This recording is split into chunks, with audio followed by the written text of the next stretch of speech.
Hello and welcome to the Claret and Blue podcast Q&A time. I'm your host Dan Rolinson, joined by Rob Warner for this one, and this podcast is sponsored by NordVPN and FPro. The links to both of those are in the description down below, where you can get up to 60% off FPro and 4 months extra for free on the 2-year plan with NordVPN. That's the ad read done. Rob, how are you, mate? I'm all right, thanks, mate. I'm disappointed that you read that. I always thought that you just knew it off by heart now. Oh, no, I did do it off by heart. I meant ad read as in that's the scripted section. I'm so used to it, Rob. I just read it off at a moment's notice. I love it. Yeah, I bet you say it in your sleep now, don't you? 60% off. 60% off. Not much time to sleep watching the Villa at the moment, eh? It's good, isn't it? It's really good at the moment. Absolutely love it. We're going to dive into some questions immediately from Shirley, first of all. Hi, Dan and Rob. Another fantastic win. We seem to have a different mentality this season, and it's brilliant. When we look dead and buried, Unai and the team always seem to come up with something. I do worry that we seem to give most teams a head start by gifting them an early goal, but we have the mettle to claw our way back into the game and evidently go on to win. No question here. Just wanted to write in. Great start to the Q&A, but a nice comment. Nice comment from Shirley. And we spoke about this a bit on the post-match yesterday. Mentality does seem to have shifted a little bit. We can now handle some of these difficult moments where I feel like in years gone by, maybe we would have crumbled a bit and got stuck with a draw rather than turning that into a win. I don't know how much of it's mentality and how much of it is playing style. After that poor start to the season, I think if I was to look at it tactically, to me at least, and I'm not an XG analyst by any means. Forget XG, mate. It's a hot topic. But yeah, we seem to be playing a little bit of a combination of kind of season 2 Emery and season 1 Emery, rather than just one or the other. So the high line's back. We're catching people offside a bit more. We seem to be attacking a bit more aggressively with the fullbacks, which I think is making a big difference in terms of Matty Cash's performances, and he's not turning back on himself anymore. So that must have been an instruction. That's why Matson's getting more games. And I think whereas, in his post-match interviews, Emery's always talked about in our way, in our process. And I think looking at it now, when we need a goal, it's not just, we'll keep plugging away with the same system and it'll work for us. He is more willing to set us up to be more aggressive and to make quite aggressive substitutions. I don't know if I'm just imagining that because we're on a good run off the back of a bad run, but it feels like he's willing to take a little bit more risk than he was most of last season. Yeah, I think that's probably a good observation. I definitely saw something pre-West Ham about Villa's substitutions, changing games, and lots of goals off the bench, which is obviously a great position to be in, especially when there's been times throughout this run where I felt that the 11 that we end the game with sometimes is weaker than the one we start with because we've made all 5, and those are players that you maybe wouldn't necessarily start, but they've come in and done a job to see us through and get us over the line, and that's really important that everyone plays their part. Yeah, definitely. And I think the other thing is, obviously we joked about XG, and there's a lot being made of us scoring goals from long range at the moment. From memory, and without having looked into it, I certainly remember being at Villa Park and being really frustrated that nobody was having a shot. Yeah. Whereas now he does feel like, if there's an opportunity, hit it. Do you think some of that is Emery led as well? That's going to change. So. Yeah, because we've scored a couple. You go, go on then, lads, keep doing it. Well, I think even before that, I think there probably was. Yeah, there was so many games it felt like last season where people just weren't, almost like they weren't allowed to take a shot. Yeah, and now it's it's recycle the ball, don't lose possession, whatever. Whereas now they are creating opportunities on the edge of the box. So with a low block, you can't just dance through it. We haven't got Ronaldinho on the left wing, and we've got Evan Gassand on the right wing.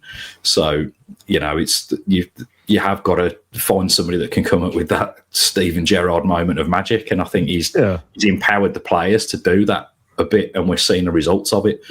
And I think the other thing is, it's been talked about with the free kicks and these knuckleball shots that have been taken, and how we've deployed some golf software or whatever to be able to analyse it. But I think we're seeing that particularly with Rodgers, with the goal yesterday, and also the goal that he scored at Tottenham.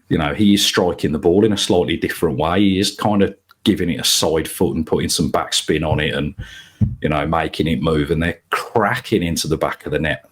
So I think in general there's been some work on striking the ball from outside the box because they're all hitting it so cleanly. It can't be a fluke. No, I completely agree. Patrick asks, is this better than 2023-24? We look to have a different dimension to our game when it's not working, which conveniently is what we've just been speaking about. Yeah. It will only be better than 23-24 if we qualify for the Champions League. Yeah. Or win the league. Yeah. We'd be mad to consider ourselves in a title race at this stage. It's much too early. Is that we're not in it, or that it's just not title race territory yet? City and Arsenal have got enough background to be able to say, well, they're in it because their form won't change. Whereas for us, it's still a little bit unknown. But, yes, we had the terrible run at the start of the season, but then the back end of last season, didn't we win like 8 or 9 in a row before we lost to United? So this isn't a new thing. Actually, going back into last season, if you take out those 5 games, we must have picked up like a pretty high number of points in like 2025. Yeah, I did try to look at it before I jumped on with you, but I just ran out of time because the kids even like February onwards, because January wasn't great, was it, when we got Rashford and Asensio in? If you went from like February or March to now and took out that 5-game period at the start of this season, we must have got some points. Well, even I did have a little scroll through, and even going back to the start of 2025, if we think about not losing games, there were quite a few draws there, and that was where Asensio and Rashford came in and helped us win matches. But even then, there weren't a lot of defeats. There was Palace again, as usual. Standard. Man City, Man United. Standard. And then, Palace this season, and it's we've seen. Did we lose to Brentford in the league? We did, didn't we? Down there. Yeah. By my calculations, I think we've lost about 6 league games in this calendar year. I'll keep talking whilst you hastily look it up. I'm just checking some things I've got. I was scrolling through the results, but I was getting... They were all just in a line rather than being just Premier League specific.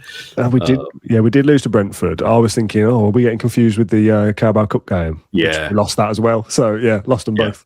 Something different here from Steve. I just wanted to ask this. I note that most teams begin with a huddle for a minute or two. However, I see that the Villa team rarely do. Is there a reason for this? In my opinion, it's because it's performative nonsense. That's exactly the 2 words I was going to use. Yes. Performative nonsense. Rubbish. You've done all your prep. Rubbish. You've done all your prep all week in the dressing room, haven't you? You've come out, you sort yourself up. What you got to stand around holding each other's hands for? I know, pointless. Right, lads, here we go. We do not let We want to win today, lads. Come on, get in early, get the tackles in. Surely you do all that before you step onto the pitch. I get it in American football where they're literally going through tactics play by play. In terms of like 2 minutes before kick-off, the Arsenal one, I noticed it at Villa Park, and I've seen them do it before, doing it like near their away end as well. So, what are you doing? Pathetic. Didn't work though, did it? No, exactly. Frank says, the gutsy win over West Ham shows promising signs of an improved mentality over past seasons. Have you seen enough in this run to think that's been corrected? Or do we need to see Villa display some mental fortitude in the FA Cup or Europa League knockouts to be sure? It's easy to recall Palace and Olympiacos and feel nervous about the truly big games. Now, we spoke about this on the post-match as well, about is there been a mentality shift? No, I think there has. However, that will only be solidified by a big game that's knockout football. Because the Premier League's are big games anyway, and we are doing it in those games now. But I want to see us in a Europa League semi-final where the odds are against us in the second leg or something, where the pressure's on, and come out the other side of that. I want to see us cruising through. Oh, yeah, ideally. But we can't have everything, can we? Yeah. No, I agree. We've got to see it in a really high-pressure situation. So, the United defeat was an all or nothing, and make no mistake, we fluffed our lines bad in that. I'm still bitter about that. That was very much nothing. And worse than that for me was worse than the Palace semi-final, because at least Palace went on to win the cup and were a good team. United had been rubbish all season and had just lost the cup final. It's mad, isn't it? That it's so we owe them one big time this weekend. Yeah, so I think there is a certain amount of mentality change that we've seen. Heads aren't dropping; they're prepared to be more aggressive and take risks to get back into games. It's disappointing that we still seem to be conceding fairly early, fairly regularly again. But easy goals as well, isn't it? Over the course of this season, the defence has been much improved. From when we were scoring goals previously. So perhaps we've started to find that right blend. And then some of the changes as well. sometimes it's Bizot, Martinez, Powell, Lindelof, Maatsen, Dean. There's a fair bit of change. So often, as we've said before, it's a defence that's never played together before. People have made a big deal about Arsenal having 2 central defenders injured and only being able to put £165 million worth of defenders on the pitch against Villa. Such a shame for him. We've put Lindelof in there, and he's doing well. He's holding himself together, and I think having people like that around the dressing room make a difference, because he's not just been a bit part player where he's generally played a role, and he's been captain of Sweden, and there's just having those calm heads around. Martinez has done it more times. They've all played in a semi-final now. They've all played in a big Champions League game. Yeah. Whereas for a lot of them, it was the first time, and we're not currently in a position to be buying in players that have got that level of experience, or if they have, we've seen that they are perhaps towards the back end of their careers. We're certainly not in a position to be picking up players 24, 25 years of age that have played 40 Champions League matches, because it's just too expensive. There's a question from Lily asking about our thoughts on Lindelof, but you've kind of touched on it a little bit there. I think the experience side of it probably is quite important as well. I think Lily said something like, not as good as Pau, obviously, but better than Diego Carlos, which I think is probably a good kind of middle ground. Far better than Diego Carlos. Better than Diego Carlos, not as good as Pau. Probably makes you a pretty good player. Would I like to see Konsa and Lindelof every single week for 38 games? No. But I'm more than happy for Lindelof to notch up 15 odd appearances or 10 starts or whatever in various Europa League rounds and whatnot. Yeah, and it's not like he's 50 years old. He's not ancient. His passing's underrated. When we signed him, it's good, yeah. His range of passing was highlighted somewhere, probably the usual YouTube show reel. But it was clear that he can pass the ball. We saw that yesterday as well, that he can pass it between the lines, and he can go long with the ball, and he can switch the play, and that's clearly going to be something that Emery's looking at. We need one central defender that can pass the ball. Konsa likes to run out with it and then get tackled on the halfway line. Still trying to recreate his pre-season goal from a couple of years ago. We absolutely missed that, having a defender that, if you draw the press, if you can't get through him, you need to be able to get over him. And without Torres or Lindelof in the side, then we're not really able to do that. Yeah. Let's touch on Watkins a little bit. Not a comment from the mailbag, because, as I've said before, when you're winning games, it's easier to not have this be an issue.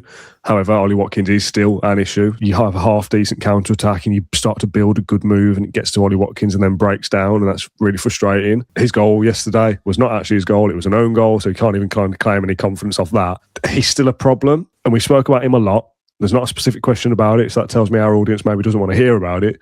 But you just give me your kind of Ollie Watkins summary as we sit here on the 15th. I love him. I'm a big fan, but I've also been a critic of him in terms of not even just the volume of chances that he misses, but them being in crucial moments. Has been more of an issue that would change the sway of the game. High pressure moments. He wasn't always scoring chances that you'd think he probably should score. He's never had loads of tricks up his sleeve. His turn of pace was quite good, but never rapid. But no, even those things seem to have deserted him. And I know we've heard talk about, is there an injury or is there something else going on with him? I don't know. There must be. There has to be. The only other Villa player I can think of to have dropped off so far so quickly was, in terms of strikers, was probably Darren Bent, when coincidentally he also broke a record. He got his 100th Premier League goal in a Villa shirt, and then it just kind of stopped for him. It's almost like he wasn't driven anymore. I'm not saying that was the case with Bent or with Ollie Watkins. Just the basics are going wrong, and I don't understand it at all. Is he like a golfer that's got the yips or whatever? I've no idea. Something's got to change, and I think he himself, as much as in the past he's not liked having the competition, apparently. I mean, certainly he made it abundantly clear when Rashford was picked ahead of him against PSG that he wasn't happy about it. He'd have to look at himself now and say, well, if they do sign another centre forward and I have to fight for my place in the team or fight my way back into the team, I don't think he can have any complaints. No. If it's the case that he's carrying an injury, then he wouldn't have any complaints anyway. He'd just get himself recovered from whatever he's got going on. But certainly playing the way he is, he's not playing himself back into form, and he's not looking anything like he's going to go to the World Cup at the moment. I also wonder if our style of play is changing to an extent that, Watkins Watkins' style, the type of player he is, maybe doesn't suit some of the evolutions that we've made. There aren't loads of crosses flying across the 6-yard line. You have got to have that turn of pace. You have got to be able to pass a ball. Yeah, interesting. Okay, let's move on from Watkins for now. Pete, a question for Rob. What are the Pantone numbers for the home kit? Do you want to first of all explain to those who don't know? I mean, we're in the clothing business now, Rob. I know what a Pantone number is. Absolutely. Yeah. You want to explain what that is? Shall I have a go at explaining it? Yeah, you have a go, and I'll grab my Pantone folder from here. Oh, a Pantone folder. Get you. Okay, nice. So this is going to be very visual for the next couple of minutes. So I've got totally. Last year's home shirt, incidentally, with Mr. Ollie Watkins on the back. So my understanding of Pantone is, and it's as much in just for design generally, not just clothing, correct, a specific colour that is made up from a hex code. It's not a hex code. It is a specific Pantone code. Okay. So yeah, it's basically a set of reference numbers, and there are different codes for different applications. So I've currently got in front of me the folder that shows their printed colours, but they align with clothing colours when material is dyed rather than printed. So normally there's a cotton reference, there's a print reference, there's all these different versions. Yeah, it's quite possible that we don't have a Pantone number for Villa. So it basically, to round out what Pantone is, you'd have a number like in front of me here, 192430, and that would be a very specific colour that when you create a product, that's the colour that it has to match to. So the factory have that reference chip, you have a reference chip, and the fabric's got to match. So I think we do have Pantone numbers now, since we've made some of the changes when Adidas came in, and we've looked at the typeface and whatever else that we use around the ground and on the kits. Pantone isn't the only system available. Okay. So there is another one based they're based out in America, and you can send them anything. And they will create a dye recipe for it. So I could send them an Xbox controller that's bright red. They would create a reference code that related exactly to that. And yeah. And so sometimes you would find now that, particularly around sporting institutions, that because their proper colours originate from before the Pantone era, that's the way they do it. So when we were designing the Italy kit, the original colour had been derived from an ancient Italy kit, of which we had a square of that. Yeah. And then every year it would be developed to match it, and then you'd keep the example of the one that you developed. It could be the same with Villa, that they've had a recipe made up from 1982 or whatever. Because this colour of Adidas, the Adidas era, last year's shirt, and this one, the Claret is proper, isn't it? It seems to be what Villa should be. Yeah, I did hear some suggestion that year one with Adidas was going to be just as near as damn it as they could get to Villa's proper colour because of how late the deal was done. And then going forward, there was a reference, and I don't know whether that was the Pantone one or not, but there would be a reference. And then, from basically this season onwards, our Claret would be consistent all the time, and so would the blue. Whereas, as we've said a few times before when we've talked about kits, you lay down a load of home shirts from the last 20 years, and I don't think any two all different. I don't want to kind of dive into this too much. When I did some freelance work for video production for Villa, must not far off a decade ago now, Christ almighty, I was given a brand identity guide for a digital version, basically. So this is the font we use at this size, and when we do this video we want this subtitle size and this specific colour, and that was a Villa Claret, a blue, a yellow, an off-white, and it's this specific code for your Photoshop file or your video timeline or whatever. So clubs will have, and every company will have, this is what our brand is. So if you're working with our assets, you must use our tools, really. We don't want you to replicate any of our stuff wrong. We don't want you to do the Villa badge in green and purple just because it suits you. It has to be these very specific colours. Let's move on back to football. Kind of. Sam, which Villa player, past or present, would most likely win an Olympic gold medal in something other than football? I like little things like this. Let's go off on a this is a good one, isn't it? Olympics then. What were we looking at? Swimming, archery. There's all sorts, isn't there? Running, break dancing now as well. So Albert Adoma for breakdancing. We're probably 1 to 11 here. Yeah, I love it. Okay, let's go. Right, in goal, who would we have there? Is that like shot put or something? I was thinking Stefan Postma looks like he'd be a shot putter. He's got that. Sounds like one as well. That's a good name for an Olympian, I think. Right back, Olympian. I don't know. I don't know if I've got the stamina to work my way. You ain't going to get a full 11 here. Too much, no. I mean, Gabby was rapid, so that was good. I'm definitely having Adoma as a breakdancer. Yeah, 100 metres for Gabby, maybe. Tielemans for archery, for like pinpoint precision. I think so, yeah, that would work, wouldn't it? Yeah. Ian Ormondroyd for the pole vault. He was a big lad, wasn't he? What about the events where you have to work as a team? So like the relay or bobsleigh? I suppose that's Winter Olympics. A Villa bobsleigh team? Got to be quite slight, I suspect, to jump into the... Yeah, I would have thought so. Matty Cash? I feel like Matty Cash might be all right for that. I mean, if we had a rowing team, you'd have Alan Wright at the front as the cocks, wouldn't you? Oh, got to be small. Okay, fair enough, yeah. Yeah. Wendia could do a job, maybe? Yeah. Could translate to the Olympics somewhere, I think. He'd work for today. I mean, Danny Drinkwater was getting pretty close to being a sumo wrestler by the time he left, wasn't he? Right, shall we move on? I'm giving you the chance to glance forward into the future. More specifically, the Champions League draw for next season.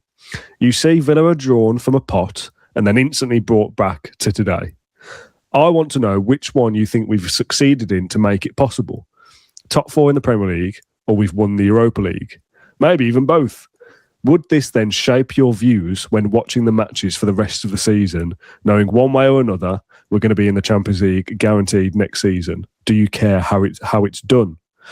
Also, I want to start a movement for anyone going forward who submits a question to the mailbag by signing off with a name of an old Villa player. The more obscure, the better. Better than no name, first of all. It'll be fun to see who everyone can come up with. Thanks, guys. Love your work. Antonio Luna. Good start. We'll work in reverse order on this one because I used to work with a Swedish guy at Puma called Philip Trollson, who was head of football marketing and then oversaw all of football. Like big Arsenal fan. And when we emailed each other, I would sign off as random Arsenal players. He would sign off as random Villa players. Nice. And so, yeah, that was kind of our thing for quite some time. And I'll probably send him the link to this so he can appreciate the shout out. I'd often send him emails signed off by like Kwame Ampadu or Gus Caesar or like people that you will almost certainly never have heard of. And then he'd hit me back with like, "Hi Rob, have you updated the new Italy kit sketches yet? Kind regards, Martin Carruthers," or whatever. And it was brilliant because his football knowledge was on point anyway. Nice. So he would spit out some absolute belters. Isn't it mad how we all get up to this stupid stuff in our day-to-day lives and no one else probably knows about it? Well. Yeah. Right, so Villa definitely are in the Champions League draw next season. What a blast that'll be. So we've either won the Champions League, or either won the Europa League, or we qualified by finishing in the top 4. And then you're transported back to Man United at home this weekend. Yep. That obviously does play a part because I'm on the podcast every week going, I'm certain we're going to be in the Champions League next year. Don't worry about it, everyone. I can see it. I don't care how it happens. As the honest answer, I don't really care either way whether we finish in the top 4 or win the Europa League. I actually think I'm a little bit inclined to think at the moment, why can't we just do both? Yeah, I mean, realistically, if we carry on winning every game, I think we'll be right. Conclusion, isn't it? We'll win the FA Cup as well. You'd have to think the Europa League is, inverted commas, an easier route towards it. I still don't know about that. But I don't know that it is because there's so much emphasis on the Premier League. Yeah. So much cash involved in the Premier League. I want us to lift the trophy. Of course, we all do. But I think it's fairly safe to assume that if we're in the Champions League on a regular basis, the good players will stay. They'll be supplemented by better players and the manager will stick around. Yeah. So then the trophies will follow anyway. And that's why it's so important that we get into it. Top 4 is still going to be difficult. You've got to assume that Liverpool, I mean, they're not even that far off for however rubbish they've been. It's like Man City were last season, had a terrible spot, didn't they? And ended up still making it ahead of us. You've got to say there's going to be 6 teams battling it out at least by the time we get to March for those Champions League places. I'd like to think that we've got enough about us, certainly at Villa Park, to be able to make it far in the Europa League. So I'm sitting on the fence a little bit. I think I do feel confident. I mean, certainly at this stage, of course, I do feel confident that we'll get in the Champions League one way or another. I enjoyed against Arsenal being able to sing "Is This the Way to Barcelona" for the first time in a little while. All we've got is right now, and now we're a really good team. So let's make the most of it, because we've had a long time of being rubbish and not even dreaming of have you won the European Cup? Champions of Europe, you'll never sing that. We've had that, and that's people accusing us of living in the past. Whereas at that moment, and indeed a bit later on, we were beating the team that was currently top of the league. I was interviewed for the Away Fans View for the Leeds match, for their match day programme. Bring it to the United game with you if you've got one and you want it signed. So I was in that, and I was asked who's Villa's top scorer going to be this season, and my answer was it depends who we sign in January. And I think that could make a huge difference if we can get, not necessarily like for likes of Asensio and Rashford for the type of players, but if we can get players in that have that level of impact, it will make a big difference. It's not what this question is asking, but the way I've taken this route before of, would you take 17th, but you win the Europa League? It's always that, for me, like I get what you're saying. It is easier to win the Europa League. It's far less games, but there's pressure, there's one-off moments. We do something stupid to gift a goal in the first 5 minutes, and then someone gets sent off half an hour later, and it's like, well, okay, this game should have been a foregone conclusion, but we f***ed up, basically. That's on you. Competition over. Penalty wide in the semi-final. Yeah. Premier League is about consistency over a longer period of time. So I think in some ways it's easy to kind of lock in for that and just keep going through the motions. Yeah. Just we'll win every game. But the idea of but if you finish 17th but you win the Europa League, you've got some kind of glory there. But the reality of losing most weeks in the league, we are all consumed by Villa every day. Yeah. The Europa League will be 7 or 8 brilliant nights culminating in winning the thing. I get it. But when you play the Premier League every Sunday, lost again, falling down the league, lost again. You don't go to work on a Friday morning and get loads of stick off a go-ahead Eagles supporter in there. Exactly, yeah. The Premier League is it's a through line throughout everything that we experience as a fans. It's always constantly there. Europe kind of comes and goes. So to be good in the Premier League means for your football supporting life, day in, day out, you're experiencing not being good and beating teams around you all the time. So I want to win the trophy, but the element of being third in the Premier League come May means we've probably won most weeks, and that feels good. Realistically, probably 15 of the teams in the Premier League would fancy their chances of getting out of the league phase of the Conference League or the Europa League. Our division is that good. The other part of the question was, would it change how I feel about the rest of the season? I think, knowing that it was coming, it would, and not in a good way, because I think the excitement is all part of it. Yeah. I wasn't able to watch all of yesterday's game. The missus had booked us in to go around to a friend's house for an early Christmas dinner. Nice. Yeah, it was nice, but lo and behold, what time are we eating? 12:30? Brilliant. What's the app that's going to send me instant notifications? I need it to set it to have a particular vibrate pattern in my pocket so I'll know if something important's happened. Sorry, need the toilet again. It's not your cooking, don't worry. And it's that excitement and that tension that's important. Yeah, the journey is as important as the destination. And I know the phrases. Yeah, I know that from watching. If I'm watching the games on the telly, I made the move across to Sky Stream from Sky Q, and sometimes it's a little bit behind real life. Yeah. And so I can't be in the match thread on Villa Talk during a match now if it's on the telly, because whoever's listening to it on the radio will be like, goal, and I'm like, oh right, we're going to score from this then. It's crap, isn't it? Rubbish, yeah. And even though I'm like, oh, we've scored, because I already know, I'm like. Yeah. I remember we had a comment on one of our Villa Confessions episode, and someone says they watch games by choice like that. They'll watch it 5 minutes behind and they'll be on Twitter, because they want to know what's coming so they can react. I think that's mad. Rubbish. I think it's mad. Rubbish. You want to be I used to go out with a girl that she always read the last page of a book before she started the book. Why? Maybe that's where football fans are cut from a different cloth. People don't appreciate it's the tension that makes it, like that Arsenal game. If like, you said Villa are going to score a last minute winner, that's completely. Yeah. You're happy and I know that that's going to happen because the match was hours ago. Yeah. Nobody that knew the result and how it had panned out in that was sitting watching Match of the Day that night and leapt around the living room when they showed the goal. And that's what it's all about. It's the spontaneity and the surprise. The only thing that would be helpful is clearly I would remortgage the house and lump everything on whatever the outcome was going to be. And then next week I'll be able to go to 3 GA plus matches, and that'd be very exciting. Let's call it a day there. Rob, thank you very much for joining me on this episode of the Q&A. Very different. We had Matt Lynch on the post-match yesterday, so it's nice to have different voices on. If you're listening to this on Monday, we are doing our Hockley live show. We're on stage at 7:30. So if you are watching this and you think, I can get to Birmingham in the next 6 hours or whatever, tickets are still available. If you want to come to the show, you can do. If you're listening to this after 7:30 on Monday, don't bother. We've already done it. Christmas special, Rob. You're on my team this year. You filled in for Ty Bracey. If anyone's following my social media, you'll see that your Morgan Rogers celebration has done the rounds a few times. That's not a spoiler, but it was a great little afternoon, wasn't it? Oh, mate. Unbelievable. I'm still absolutely buzzing from it. And that's not the outcome of the quiz. That's just that one specific moment. Do you know what I would love? We should put it out there. So when it goes live, I would love for somebody to actually do an analysis of it like these XG nerds like to do.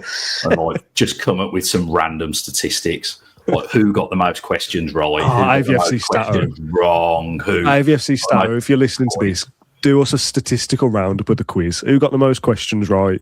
Who was quickest with their answers? Give us as much detail as you can. Go really sad about it. I want to hear everything about it. I want XA, like expected answers. Yeah. Just random statistics, but like Kendrick they've got to be real, in there. But just the most random things you can come up with. Oh, please do that, Stato Dale. If you're listening, please. I'd live for that. Give us a Twitter thread. The best one. If there's one that's really funny and makes me laugh, you'll win a prize. Okay, yeah, all right. We can arrange that somehow. I am editing that tomorrow. Prize will be from me, not from Claret and Blue, obviously. Okay, so it could be anything. Could be anything. It's most likely to be a t-shirt or a hoodie, though. That's good for me then. The 23rd of December is when we're posting the Christmas special. On the evening, we're going to make a big thing. It's an event. Come and sit down and watch it. Stick it on the big telly. It's that kind of experience.